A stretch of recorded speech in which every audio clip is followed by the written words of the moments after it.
Hola de nuevo. ¿Cómo vais? ¿Os lo estáis pasando bien, no? Bueno, pues si os lo habéis estado pasando bien, ahora vais a flipar. A continuación vamos a dar un paso a nivel educativo. Ahora viene una chica de bachillerato que se llama Julia y bueno, ella viene con un tema bastante extremeño que ella misma lo ha denominado como su título de su charla, Mi pueblo. Así que un fuerte aplauso para Julia.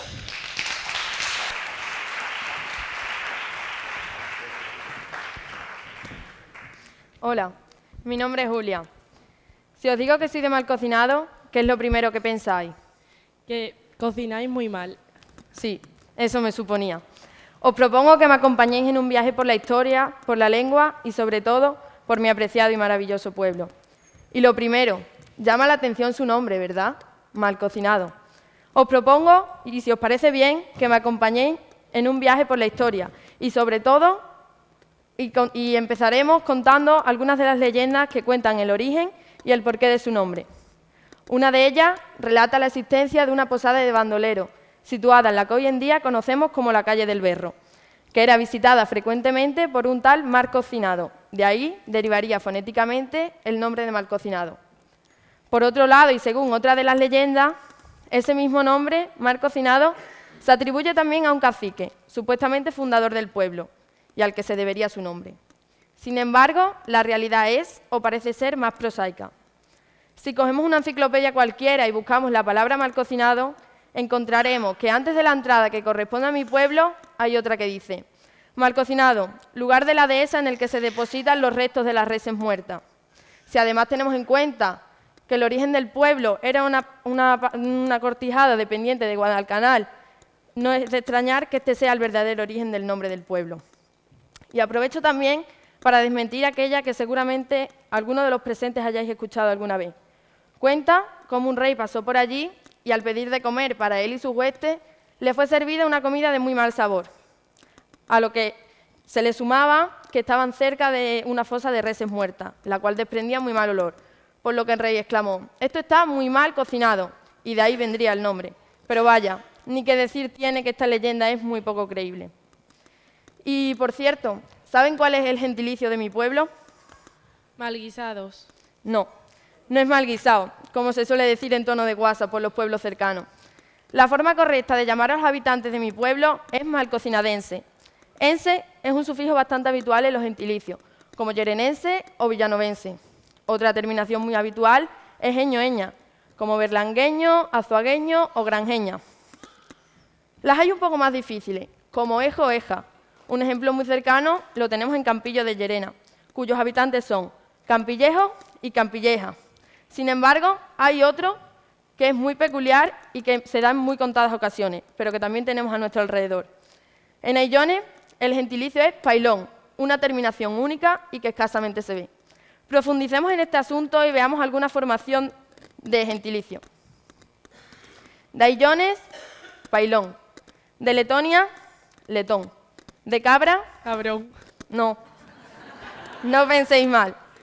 El gentilicio de Cabra, un precioso pueblo de la provincia de Córdoba, es egabrense, usando hábilmente la denominación del pueblo egabro para formar su gentilicio. ¿No es maravillosa la evolución del lenguaje? Pues sí, igual que hizo un quite muy elegante para nombrar a los habitantes de Cabra, en Mérida pasó algo parecido. Si hubiese seguido la tradición de la evolución de tradición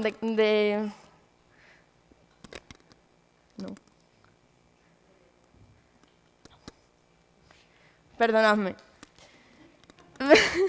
Estábamos en los gentilicios y es que me he ido a otra cosa. Veamos algunos ejemplos y os propongo un juego, a ver si sabéis a qué pueblos corresponden estos gentilicios. De abulense, astigitano, bilbilitano o caracense. Abulense, ¿alguien lo sabe? Sí, se llama así a los habitantes de Ávila, pero también a los de Abla, un pueblo de Almería. Astigitano, son los habitantes de Écija, Sevilla. Bilbilitano, Calatayud, Zaragoza. Y caracense, Guadalajara. ¿Qué tal han ido? ¿Os apetece otra ronda? Pues vea.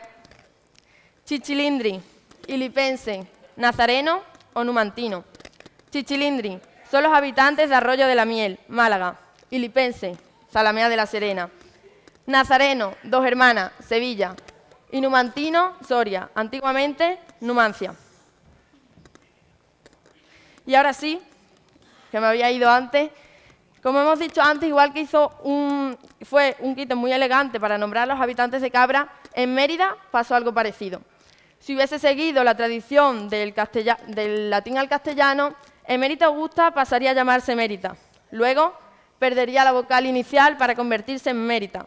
Después, alteraría el orden de las vocales y pasaría a llamarse Mierta. Finalmente, cambiaría la T por una D. ¿Veis por dónde voy? Por suerte, la evolución de las palabras se saltó el penúltimo paso y Mérida pasó a llamarse Mérida, nuestra capital autonómica. A mí esto me apasiona, ¿no os parece? Es realmente impresionante. Y, por cierto, ¿qué me decís del castúo? Muchas veces nos vamos a buscar palabras o gentilicios fuera y tenemos un ejemplo muy cercano en nuestra tierra. Os voy a decir palabras que si vais a mi pueblo vais a escuchar sí o sí, y os voy a decir qué significan. Algunas os las diré con un ejemplo, para hacerlo más ameno. Agilar es meter prisa. Ajuí, cuando termine esta charla os diré ajuí, cada uno a su casa.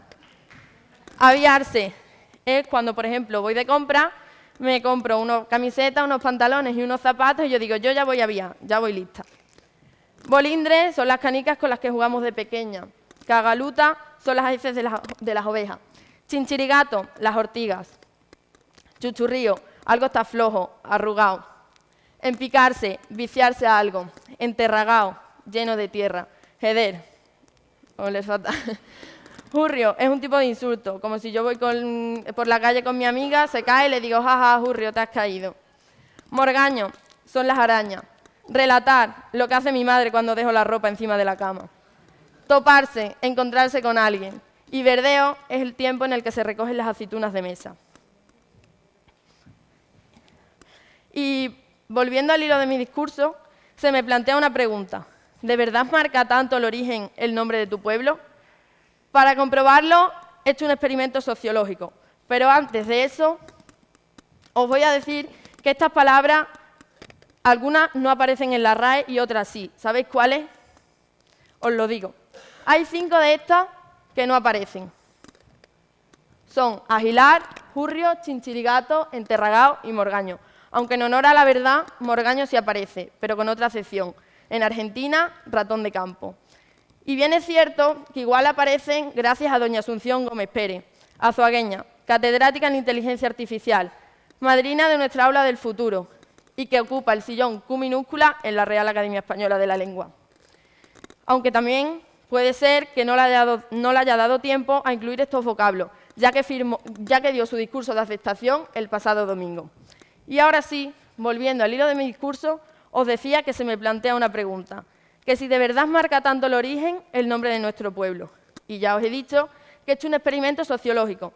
He contactado con un instituto de una localidad de A Coruña, que como mi pueblo tiene un nombre muy singular. Y he hablado con compañeras y con compañeros de primero de bachillerato del IES Cabo Ortegal, para que me cuenten cómo es su pueblo y su zona. Les doy paso.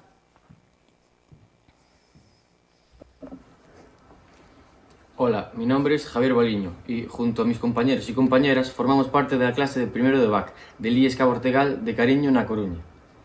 Como veis, tal y como os ha dicho Julia, el nombre de nuestra localidad es un tanto peculiar, pero no lo es tan solo por el nombre, sino que además el Cabo Ortegal es el punto de división entre el mar Cantábrico y el océano Atlántico. Poseemos también de los acantilados más altos de la Europa continental, los acantilados de Herbeira, con un total de 613 metros de altura sobre el nivel del mar. Y, por si fuera poco, la UNESCO va a reconocer oficialmente esta zona en este mes de mayo como un geoparque mundial, el Xeoparque Cabo Ortegal. Pero a los cariñeses y cariñesas, ese es nuestro gentilicio, aunque sería más poético que fuese cariñosos y cariñosas, también nos gusta mucho comer, como buenos gallegos. De hecho, el plato típico de nuestra localidad son los berberechos a la cariñesa, es decir, berberechos con patatas fritas.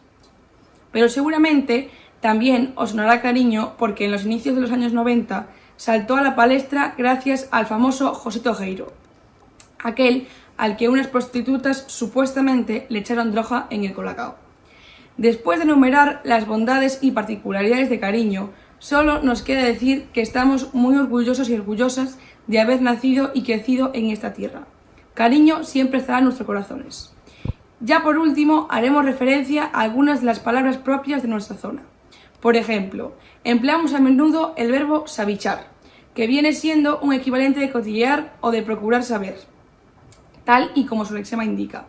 Además de nuestro gentilicio, tenemos uno con el que nos denominan y con el que nos sentimos identificados. Nosotros somos pixins. No queríamos despedirnos sin darle las gracias a Julia por contar con nosotros para esta ocasión y os enviamos a todos un fuerte saludo muy cariñoso. Bueno, pues muchas gracias, chicos.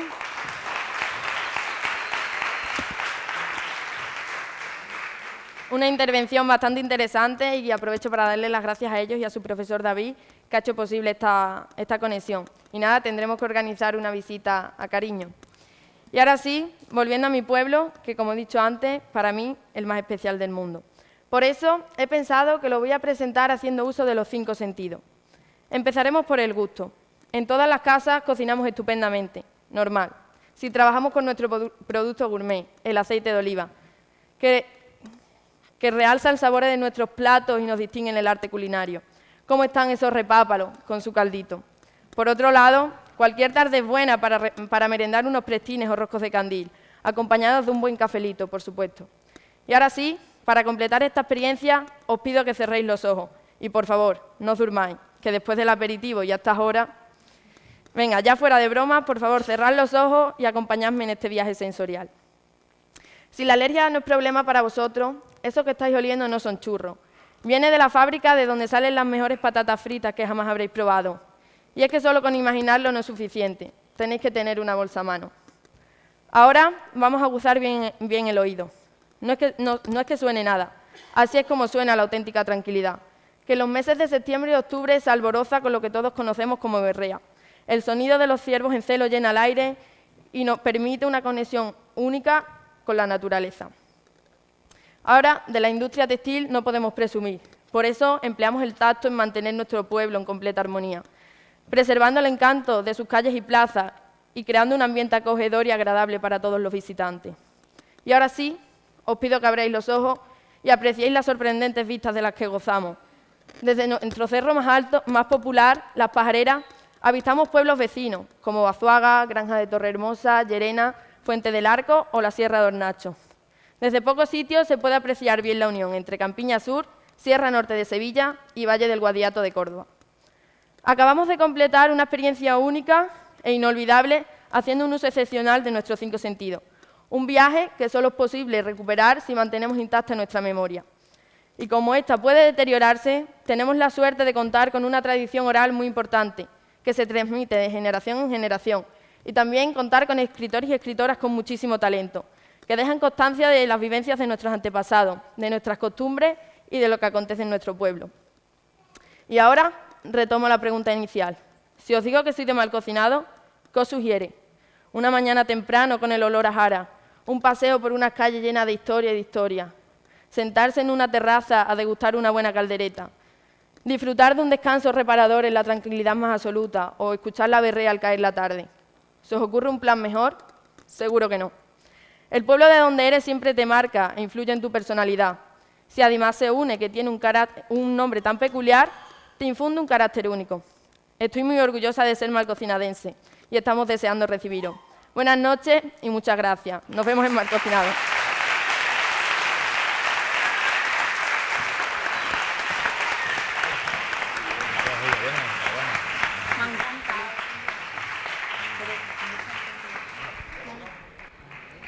¡Qué bien!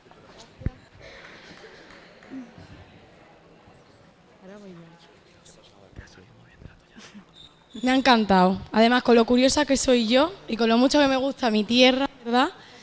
Me ha encantado, me ha encantado. Pero eso sí, Julia, el año que viene, cuando yo te pregunte a dónde te vas a ir a estudiar, a ver si me dices Extremadura. Ya veremos. Sí que es cierto que la mayoría de estudiantes que terminan su etapa en el instituto, pues no deciden optar por seguir en su tierra con los diferentes institutos y universidades que ofrecen nuestra tierra. Pero bueno, Alejandra, vamos a hacer un breve inciso. ¿Qué nos toca ahora? Pues ahora vamos a dar paso a Patricia, que es una alumna que estudia en uno de nuestros ciclos, Integración Social, y nos va a sorprender con su charla titulada ¿Quién Quien cuenta con los mayores gana, te lo digo por experiencia. Un fuerte aplauso para ella.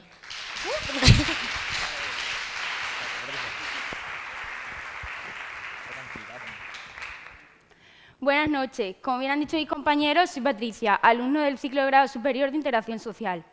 Vengo a hablar sobre el amor a los abuelos y abuelas y la necesidad de atender y respetar a nuestros mayores en España. Actualmente, muchos nietos y nietas no somos conscientes del papel tan importante que cumplen nuestros abuelos y abuelas en nuestro día a día. Desde mi propia experiencia, puedo decir bien orgullosa que me he criado con mis abuelos, como muchos de los aquí presentes seguramente. Seguramente muchos de vosotros y vosotras tengáis vivencias inolvidables con ellos. Paso a recordar algunos recuerdos que he vivido con mis abuelos. Gracias a la vida conservo a mis dos abuelas. Con mi abuela materna tengo un vínculo muy fuerte, ya que ella fue la que me ha criado desde pequeñita. Gracias a ella mis padres pudieron seguir trabajando y ha sido la que me ha acompañado a excursiones, cumpleaños, actividades extraescolares. Bueno, creo que muchos de vosotros ya me entenderéis a lo que me refiero. Mis dos abuelos no los conservo, pero sé que aquí abajo me queda una lección muy grande de vida.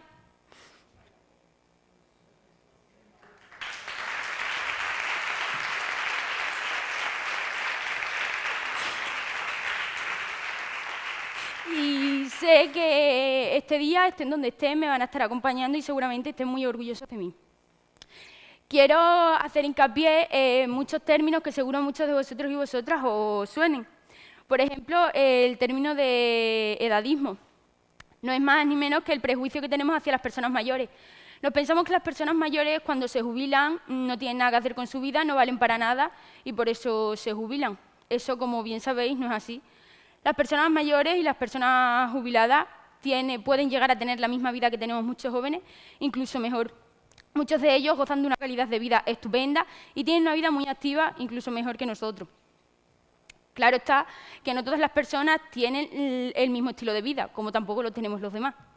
Hay personas que están limitadas a hacer más actividades o menos. Enlazando el término de edadismo, tenemos el infantilismo. Seguro que casi todos de vosotros sabéis lo que es. Es tratar a las personas mayores como niños pequeños. Las personas mayores no son niños pequeños, las personas mayores son personas igual que nosotros, muchas de ellas con más capacidad, porque las personas mayores tienen muchísimas más experiencias de vida que nosotros, por mucho que nos creamos. Tratar a una persona mayor como un niño es hacerla volver hacia atrás, y eso no lo podemos consentir. Las personas mayores no son niños pequeños y en muchos casos se les quiere tutelar o simplemente se les quiere decidir sobre la vida de ellos. Nadie tenemos el derecho a decidir sobre la vida de nadie. Nadie. Ni nosotros sobre los mayores, ni muchísimo menos. Como todos sabéis, en nuestro país se está viviendo una situación bastante difícil. En 2027, en España, se quiere ascender a la edad de jubilación a los 67 años. Es decir, quieren que trabajemos más años para cobrar pensiones cada vez más pequeñas. Los medios les recriminan a los mayores las pensiones. Los mayores son personas que han estado trabajando toda la vida durante muchísimos años y muchísimo tiempo y muchas veces nuestros padres y nosotros mismos hemos podido avanzar en la vida y vivir gracias a las pensiones de muchos de nuestros abuelos y abuelas. Seguro que conocéis casos cercanos. Es muy triste que se les recrimine una pensión legítimamente justa a personas que llevan muchísimos años trabajando y que se la merecen. Por no hablar de la soledad de las personas mayores. Claro está que tenemos dos tipos de soledad. Está la soledad deseada y la soledad no deseada. Como la puede tener una persona mayor, la podemos tener cualquier persona joven. La soledad deseada es la soledad que elige la persona, el usuario o usuaria, que decide vivir sola, no tiene nadie a cargo y decide sobre su vida, nadie le influye. La soledad no deseada suele venir muchas veces del fallecimiento de la pareja. Caen en grandes depresiones, no saben cómo gestionar su vida porque pega un cambio radical. O bien, como he comentado anteriormente, por la situación de jubilación. Les cambia la vida totalmente y no saben cómo gestionar su día a día porque no están acostumbrados a no hacer nada. Vivimos en Extremadura, una de las comunidades más olvidadas de este país. Y, como no, siempre llega todo tarde, mal y nunca. La ley de la dependencia, como muchos y muchas de vosotras conoceréis, es un horror en nuestra comunidad. Conozco casos muy cercanos que la han pedido y cuando ha llegado esta ayuda la persona había fallecido. Es decir, es para plantearnos la situación. Hay personas que necesitan esta ayuda urgentemente y no se les da. Y es muy triste que las personas fallezcan y mueran y ya llegue la ayuda. ¿Y qué me decís del maltrato? Seguro que muchos de vosotros y vosotras habéis visto imágenes súper duras en los medios de comunicación. Hay un vídeo muy famoso de unas usuarias de una residencia de ancianos pegándole a una usuaria. Hay muchos tipos de maltrato. Tenemos el maltrato físico, el maltrato psicológico, por no olvidar el abandono y el maltrato económico. Empezando por el primero que he mencionado, el maltrato físico, no es nada más ni nada menos que dañar físicamente a la persona. ¿Por qué tenemos que pegarle a alguien?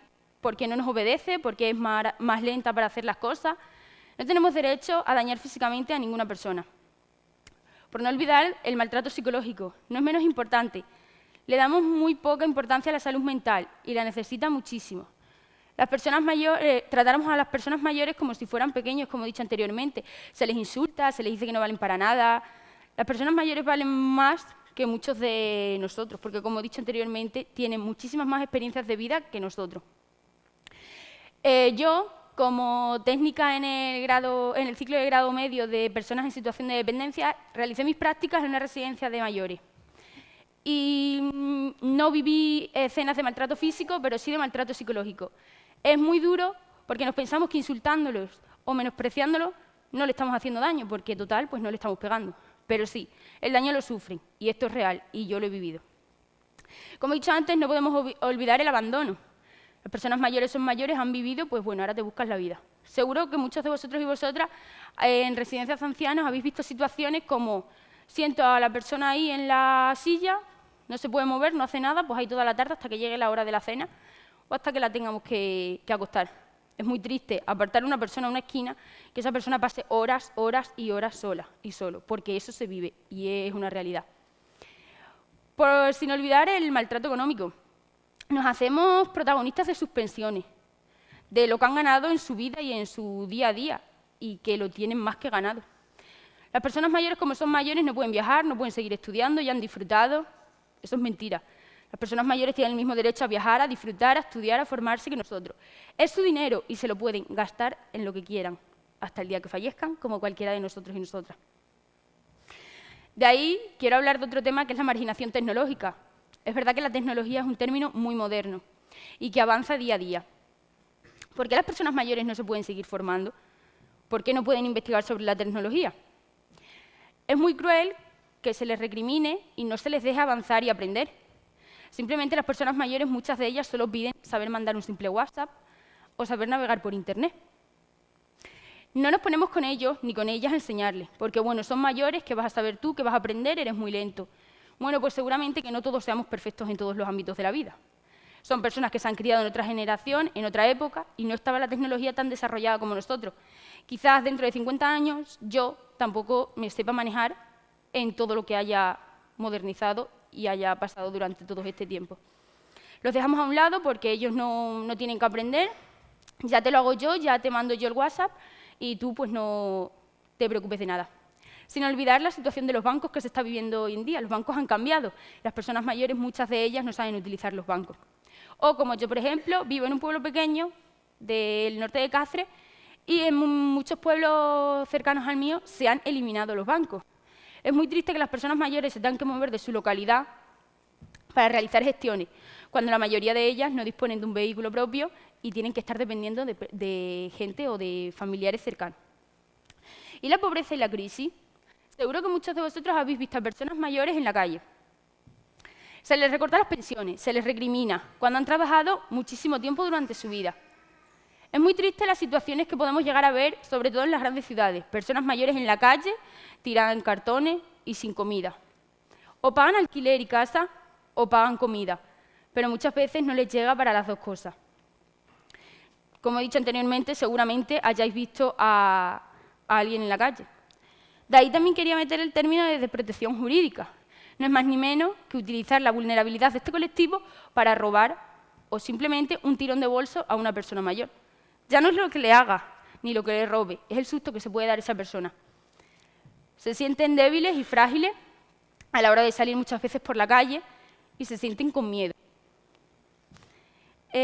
Por otra parte, tenemos la inseguridad debido a los robos continuos que sufren. Las personas mayores tienen muchísima inseguridad de muchos de los jóvenes por las cosas que se ven hoy en día.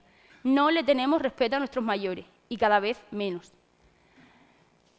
Se necesitan muchísimos voluntarios porque las personas mayores simplemente a veces piden una persona que les acompañe emocionalmente, que la acompañe en su día a día, que la acompañe en la realización de la compra o simplemente las horas de noche, que son cuando ellos más vulnerables se sienten y más miedo tienen a la hora de que le entren a robar, que le hagan algo, el susto que se llevan. Los jóvenes nos desentendemos y no queremos saber nada de ellos y ellas, cuando simplemente nos han dado la vida. Y eso se nos olvida. Desde aquí quiero reivindicar que si alguna vez tenéis la oportunidad de realizar algún voluntariado con personas mayores, es una experiencia inolvidable. Y os lo digo yo, que he hecho 3 meses de práctica con personas mayores. Por último, y no menos importante, quería mencionar pagar por la medicación. ¿Qué me comentáis del sistema del copago?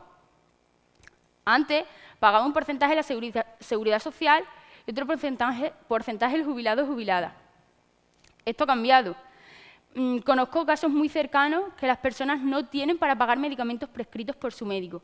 Y es muy triste que personas que nos han dado la vida no puedan acceder a medicamentos que muchos de ellos son necesarios para su día a día. Pastillas simples. Y no pueden acceder a ellos. Porque el sistema solo le hace que recriminar y quitar y quitar y quitar. Por último, desde aquí quiero dar importancia a darle el papel y la importancia que merecen a nuestros mayores. ¿Cómo lo podemos hacer? Mediante la educación y mediante el ejemplo. Los niños pequeños decimos que son como esponjas y absorben todo lo que ven. Si se les educa en un clima donde se respeta, se quiere, se atiende a sus mayores, se le da la importancia que realmente merecen y es mucha, seguramente ese niño o niña de mayor sepa cuidar a un abuelo, sepa la importancia de encontrarse a un mayor o a una mayor por la calle, sepa la importancia de ayudar, de ofrecerle lo que tengan. Se nos olvida que son los que nos han dado la vida, los que lucharon por nosotros en algún pasado. Y la edad, al fin y al cabo, es un número, y nadie puede rechazar a alguien por la edad que tenga. Porque a nosotros ellos no nos rechazan como jóvenes, entonces nosotros no podemos rechazar a ellos como mayores. Muchísimas gracias.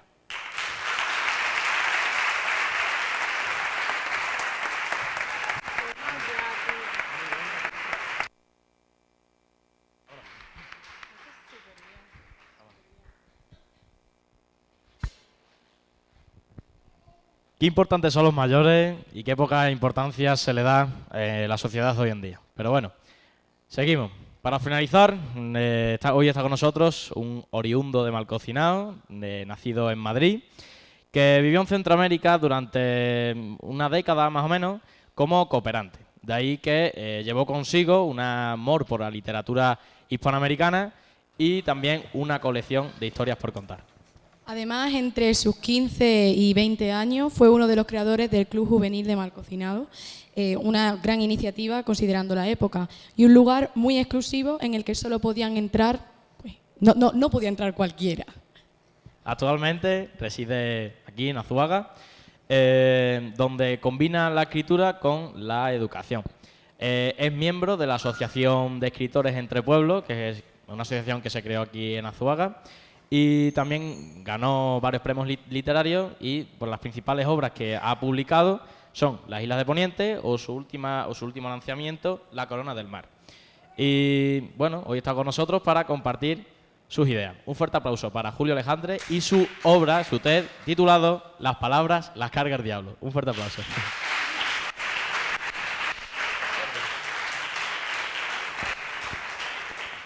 Buenas tardes. La verdad es que yo no debería estar aquí. Eso le dijo un soldado a otro en la trinchera. Yo tampoco. Pero me trajeron sin saber muy bien a lo que venía. Yo estaba tranquilamente en la librería Alejandría tomando una cerveza con Manolo, el propietario, y se acercó Sonia y me dijo a bocajarro si quería participar en una charla TED. Yo no tenía ni idea de lo que eran las charlas TED. Pero me dijo, no te preocupes, Julio, porque una charla TED es algo muy breve, tú hablas de lo que te guste y ya está. Y yo, que quizás me había tomado más de una cerveza y me había crecido, dije, bueno, eso está chupado. Y me comprometí a venir. Después, cuando fui a mi casa, me metí en internet, empecé a ver lo que eran las charlas TED, me puse unos vídeos y vi cómo la gente hablaba con una fluidez absoluta, cómo hablaban de cosas que te emocionaban, que te llegaban, de cosas que te sorprendían. Bueno, esto se me está cayendo. De cosas que se sorprendían, pues entonces me vine abajo, se me cayeron los palos de sombraje y dije, por Dios, yo no soy capaz de hacer esto. Eché mano del móvil, digo, le voy a enviar un mensaje a Sonia, le voy a decir que no puedo, que tengo un compromiso, que tengo una charla en Valencia, que me han programado una operación de hemorroides y que no puedo venir, que no puedo venir. Pero bueno, me tranquilicé y por la mañana me levanté ya convencido de que tenía que afrontar este reto. Y aquí estoy. Bueno, esto es un poquito exagerado, me gusta exagerar, pero más o menos así fueron las cosas. Y si hubiera escuchado a las jóvenes y los jóvenes que me han precedido antes, pues seguramente habría decidido no venir porque lo han hecho estupendamente. A mí me gustan los refranes. Y mi abuela, a la que le tenía mucho cariño, lo mismo que Patricia, a la suya, solía soltármelos. De ella aprendí pues, que los refranes tienen muchísima sabiduría, la sabiduría popular. Uno de los que me decía era que las armas las carga el diablo. Julio, las armas las carga el diablo, me decía. Sobre todo después de que mi padre me hubiera regalado una escopetilla de plomillos y yo pasaba el día pegándole tiros a todo lo que se movía. Y me decía, Julio, las armas las carga el diablo. Entonces no le hacía mucho caso. Después me di cuenta de que realmente las armas, y por desgracia, las carga el diablo. Pero las palabras también. También las palabras las carga el diablo.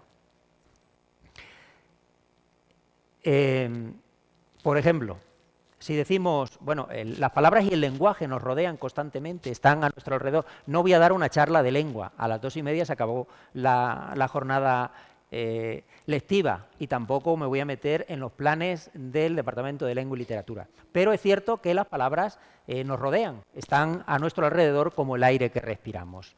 Con las palabras nos expresamos, con las palabras nos relacionamos con los que están al lado, les transmitimos nuestros sentimientos, le transmitimos nuestras ideas, le transmitimos nuestros proyectos y también con las palabras intentamos convencerlos de lo que a nosotros nos gusta. Yo soy muy cabezón, a mí me gusta salirme con la mía y a veces pues intento convencer al que está enfrente.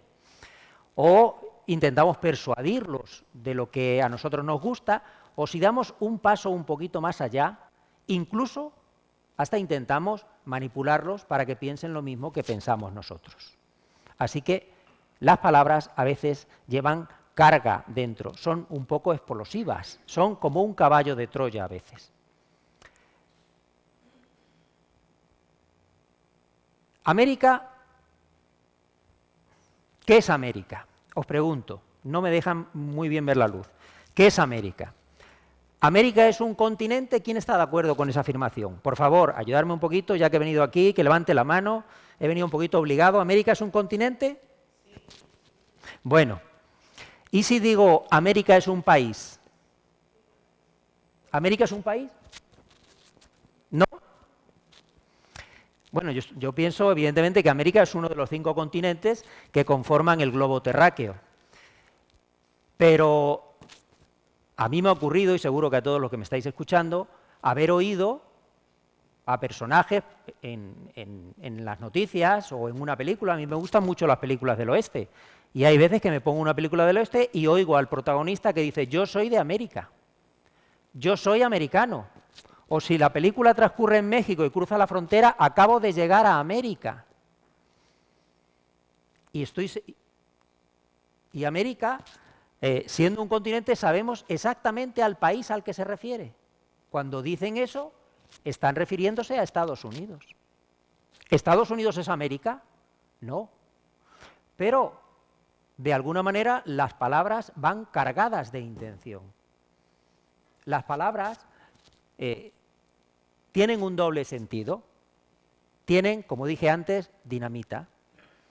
Estados Unidos es un país enorme, un país muy poderoso, es quizás el país hegemónico y de alguna manera un país hegemónico pretende demostrar su hegemonía apropiándose de todo un continente. Así que de eso vamos a hablar, de ese paso que hay entre el intentar persuadir y el intentar manipular. Cómo las palabras en manos equivocadas pueden intentar engañarnos. Hay muchos modos de manipular el lenguaje. Uno de ellos, por ejemplo, son los eufemismos. Eufemismo, una palabra muy rara que ahora mismo con un ejemplo la vais a entender, porque como he dicho no estoy dando una clase de lengua. Si yo voy por la carretera y de repente se me acaba el combustible, me meto en una gasolinera para repostar y me dan ganas de hacer mis necesidades.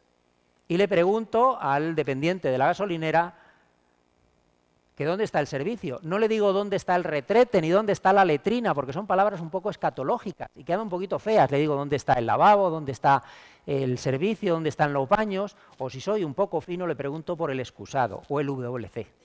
Bueno, pues eso es básicamente un eufemismo. Los eufemismos los utilizamos constantemente en nuestra vida diaria. Hay una enfermedad muy fea, nos da un poquito de miedo y cambiamos una palabra por otra. Un eufemismo es cambiar una palabra muy fuerte por otra un poco más suave. Y eso es una constante en nuestra vida. El problema, la mala noticia, es que ellos también lo saben. Ellos, no los compañeros que están aquí, no, ellos. Me refiero a las multinacionales, a los gobiernos, a los estados, a los lobbies, a los políticos, me refiero también a los medios de comunicación de masa. Ellos, los que manejan los hilos. Ellos también lo saben. Y les resulta más cómodo decir desaceleración económica en lugar de decir crisis, porque suena más suave. De hecho, hablando de crisis, aquí hubo un presidente hace años que durante 6 meses hizo todo un ejercicio de creatividad para no pronunciar la palabra crisis. O, por ejemplo, dinero B. Dinero B queda mucho más suave que decir que estás estafando a la hacienda pública. O daños colaterales. Daños colaterales queda mucho más suave que decir que estás estafando dinero a la hacienda pública. O un ajuste de plantilla, que queda más bonito que decir que vas a hacer un despido de gente. O actualización de precios, suena mejor que subida de los precios. Bueno, pues esos son los eufemismos que en muchas ocasiones se utilizan para defender los derechos o para defender los intereses de determinados lobbies, de determinados colectivos. Las palabras, en el fondo, se parecen un poquito a nosotros. Lo mismo que tienen intenciones, también tienen reputación. Las personas tenemos reputación, buena reputación o mala reputación. Pues a las palabras les pasa lo mismo. Hay algunas que tienen muy buena reputación, que tienen una reputación excelente, tan buena que brillan con luz propia. Pues esas palabras que brillan con luz propia, me estoy refiriendo a palabras tan bonitas como libertad, democracia, paz, derechos humanos, valores. Esas palabras que tienen un brillo enorme muchas veces se utilizan de manera intencionada para confundirnos. Si yo o un líder mundial o un lobby utiliza en una frase dice: hemos tomado estas medidas para la salvaguarda de la libertad, de la democracia y de la paz. Queda tan bien y brillan tanto esas palabras que el que escucha a lo mejor se olvida de cuáles eran las medidas que había tomado. Y las medidas que había tomado a lo mejor eran cuadruplicar el presupuesto militar en detrimento de otros servicios. De esa manera, las palabras bonitas, las palabras brillantes, las palabras talismán, las utilizamos para confundir un poquito al oyente. Y como os he dicho, de la misma manera que hay palabras que tienen buena reputación, también hay otras que tienen mala reputación. Por ejemplo, si a uno le dicen calzonazos, pues le cuesta mucho quitarse de encima eso. Ya los demás te miran un poquito, mira este. Y aunque uno no lo sea, le cuesta quitarse la mancha. O si te dicen hater, que es una palabra que yo no conocía hasta hace poco. Y mis hijas me dicen, papá, eres un hater. Me lo dicen porque cuando estamos viendo una película yo les digo, fíjate, este actor lo que está diciendo, menuda tontería. Eres un hater, papá, y me he quedado con lo de hater.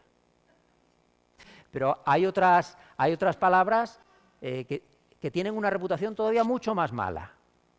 Por ejemplo, nazi, por ejemplo, maltratador, asesino, pederasta. Son palabras que tienen una reputación tan mala que si a alguien se le pega o se le echan encima, aunque sea inocente, le cuesta mucho limpiársela. Y si aún así consigue limpiarse, la mancha le queda. Aunque demandes a alguien por difamación y el juez te dé la culpa, te queda la mancha. Y seguramente en tu propio entorno habrá gente que tenga dudas de si lo eres o no lo eres. Como decía mi abuela, hijo, tú escupe que algo quedará. Como os digo, le gustaban mucho los refranes. Otro de los refranes que solía decirme mi abuela es que lo bueno si breve, 2 veces bueno. Y no le faltaba razón. Si yo, en lugar de decir una cosa en 200 palabras, la digo en 100 y el mensaje es el mismo y se entiende, pues mejor. A mí, que me gusta escribir, si me pongo a escribir una escena en 6 páginas y después la reviso y la consigo reducir a 5 páginas y se entiende igual, pues digo, he mejorado el texto. Bueno, la brevedad es algo que utilizamos también constantemente en nuestra vida. Imaginad, dentro de poco, el Azuaga va a jugar unos partidos para ascender de categoría, contra un equipo de Valencia, creo. Bueno, ¿el Torrent? Sí, estoy al loro. Bueno, pues cuando vayamos al fútbol a animar a nuestro equipo, no vamos a llevar una pancarta en la que ponga el nombre de todos los jugadores de la plantilla, lo que ha hecho el Azuaga, lo bien que va a jugar, etcétera, etcétera, entre otras cosas porque no se leería de lejos. Llevamos una pancarta grande, pero con un mensaje pequeño de ánimo a nuestro equipo. O si queremos que mejore el campo de Extremadura y nos vamos a manifestar, pues no vamos a llevar una pancarta en la que vengan las 22 medidas que yo creo que necesita el campo extremeño para que mejore. No, llevaremos una pancarta grande con un mensaje pequeño, breve, sucinto, que sintetice lo que nosotros queremos. La mala noticia es que ellos, los que mueven los hilos, también lo saben. Entonces, utilizan mensajes breves, muchas veces, para confundir a la gente. España nos roba. España nos roba. Fue una frase que se utilizó en los momentos más candentes del procés catalán. España nos roba. Es una frase de 3 palabras, pero es un auténtico caballo de Troya. Sobre todo la palabra en medio, nos. España nos roba. Es decir, a nosotros. Pero ¿quiénes somos nosotros? Nosotros ya no somos España porque nos está robando. Somos otros. En este caso concreto somos Cataluña. Entonces ya eso significa que Cataluña no es lo mismo que España nos está robando. No nos roban los nuestros, nos roban los otros. Y además no nos gusta que nos quiten las cosas. La frase se hizo tan viral que de tanto repetirla, al final uno se olvida del mensaje que hay detrás. Y nos sentimos identificados con ella porque además no nos gusta que nos metan la mano en el bolsillo. Donald Trump, cuando ganó las elecciones en Estados Unidos, utilizó un lema de campaña muy simple también, America First. América primero, 2 palabras, 2 palabras. Un mensaje muy, muy vacío. América primero significa muchas cosas. ¿Primero qué? Pero fue un mensaje que le llegó directo al corazón de los oyentes, que los emocionó, porque en Estados Unidos la gente es muy patriota, llevan tatuado las barras y las estrellas en el pecho, no como aquí, que cada uno es de su pueblo y lo demás da igual. No, allí son patriotas. Entonces, con esa frase, aunque vacía de contenido, consiguió ganar unas elecciones. Imaginaros aquí que un partido político dijera, Azuaga primero, ¿primero qué? Bueno, pues hoy en día, más ahora que precisamente estamos en campaña electoral, todos los partidos políticos tienen sus lemas. Lemas cortos, eslogan cortos. Y no creáis que son eslogan que se lo han inventado en la barra de un bar escribiendo sobre una servilleta. No, ellos tienen asesores contratados que son capaces de buscar lemas cortos que lleguen al posible votante y que resalten lo bonito y escondan un poquito lo feo. Si mi hija, cuando estudiaba, y yo podía mandarle algo, que ya no mando nada, me decía, papá, ¿puedo estudiar y mientras estudio como chuches? Pues yo a lo mejor le dejaba. Pero venía la otra y me decía, y yo quiero comer chuches y estudiar. Digo, a ti no te dejo. ¿Por qué? Pues la primera me había dicho lo de las chuches como una coletilla y me la coló, la otra no. Entonces, a veces los eslogan, las frases breves, juegan con nuestros sentimientos de esa manera. En la prensa es otro ejemplo de frases breves. Un titular de un periódico, una sola noticia. Si vosotros vais al día siguiente a un periódico o a los kioscos, podéis encontrar 5 periódicos distintos y cada uno tiene la misma noticia y un titular distinto. ¿Por qué? Pues es muy simple. Porque cada periódico tiene detrás a alguien que lo paga, alguien que es dueño, y cada dueño pues tiene sus propios intereses, y esos intereses los vuelca sobre ese titular. O en el mundo de la publicidad. El mundo de la publicidad se mueve a base de eslogan. No solo eslogan publicitarios, que su objetivo es que nosotros compremos, sino además también saca a gente. Te encuentras chicos y chicas muy guapos con una tableta de chocolate anunciándote un perfume. Y tú, que tienes 15 botes de perfume a medio gastar en tu cuarto de baño, se te olvida y te compras el 16º. Te han colado. O algunos deportistas famosos, presentadores, actrices, cantantes, te anuncian que te compres ese coche, aunque no te haga falta. Que suscribas un seguro o que metas el dinero en este banco. Y te convencen, aunque si después ese banco va a la quiebra, ese señor no te va a devolver ni un euro. Bueno, pues eso son ejemplos de cómo el lenguaje a veces puede ser engañoso, de cómo las palabras las carga el diablo. Si alejamos un poquito más el foco, hasta ahora hemos hablado de palabras y de frases, y nos fijamos en el discurso, también los discursos pueden ser engañosos. Un discurso lleno de esas palabras talismán de las que hablaba antes, aunque no diga nada, puede convencer a la gente. O un discurso con palabras crípticas, con palabras muy técnicas, palabras muy altisonantes, si nos sueltan un discurso con palabras muy altisonantes, pueden dejarnos apantallados. Un discurso lleno de procrastinaciones, de hermenéuticas, de epistemologías, de ontologías, de movimientos peristálticos. Por Dios, uno se queda callado. Se queda con miedo hasta de levantar la mano y preguntar, no lo vayan a tomar por tonto a uno. Como veis, el lenguaje a veces es peligroso. ¿Y qué pretenden? ¿Qué pretenden ellos con todo esto? Los que mueven los hilos. Pues a lo mejor intentan que no pensemos mucho, que no analicemos, que no veamos más allá del mensaje sencillo, de la etiqueta. Nos envían un paquete con una etiqueta y no abrimos para ver lo que hay dentro. ¿Y qué podemos hacer? Agobiarnos, rasgarnos las vestiduras, llorar. Un poquito sí, pero no demasiado. Porque frente a la manipulación hay un antídoto muy poderoso. Un antídoto que se encuentra aquí, donde estamos. Esto es un instituto, ¿verdad? Un centro educativo. Y el antídoto contra el engaño y la manipulación es la educación. ¿La educación para qué? Para aprender a pensar. Ojo, aprender a pensar y utilizarlo, porque si solo aprendemos a pensar pero no pensamos no nos sirve de nada. Hemos hecho un pan con unas tortas. Aprender a ser un poquito críticos con lo que nos dicen. No hater no, críticos. Un poquito críticos. ¿Verdad?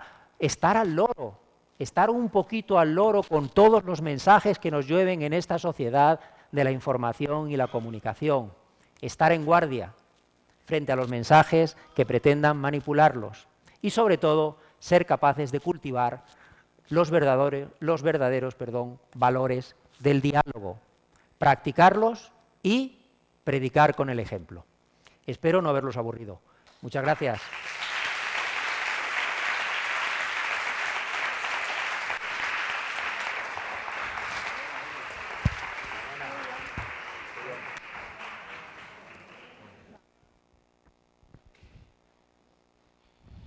Bueno, pues muchísimas gracias, Julio, porque aseguro que muchos de los argumentos que ha dado los voy a utilizar en mi texto argumentativo de la EBAU. Sin duda. La verdad. Sin duda. Bueno, se os ha hecho corto, ¿verdad? Bueno, imagino que sí. Siento deciros que esto está llegando a su fin, pero antes de irnos me gustaría dedicar unas palabras, tanto a vosotros, por el apoyo que mostráis y vuestra asistencia, por supuesto, en cualquier actividad que realiza el centro. Y también mencionar al personal que hay detrás, que es un equipazo y que sin ellos seguramente esto no saldría ni la mitad de bien como está saliendo.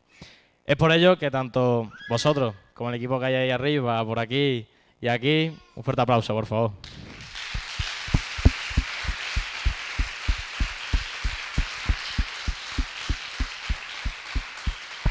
Bueno, para nosotros es nuestro último año como alumnos en el instituto.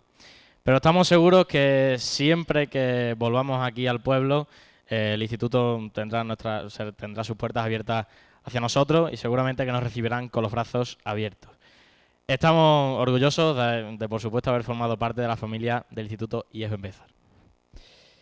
Por último, agradecer también vuestra presencia con nosotros, como ya he dicho antes, y esperemos que haya sido de vuestro agrado cada uno de los actos realizados.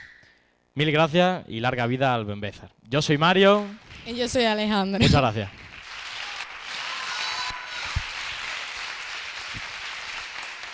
Bueno, por último, el equipo de ahí arriba que nos veo, José, el otro equipo, los que estáis aquí coordinadores, unas fotillos familiares todos juntos, así que si podéis subir al escenario. A los demás, muchísimas gracias.